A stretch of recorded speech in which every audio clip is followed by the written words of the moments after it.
بسم اللہ الرحمن الرحیم۔ آج ہماری ویڈیو کا عنوان ہے روزہ کھولنے کی دعا۔ افطار کی مناسبت سے مختلف ادعیہ احادیث میں منقول ہیں۔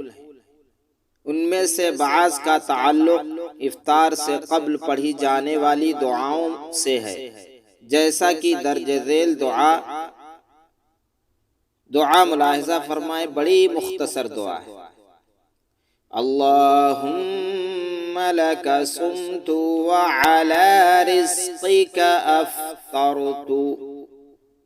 حوالہ ابو داود و مشکات۔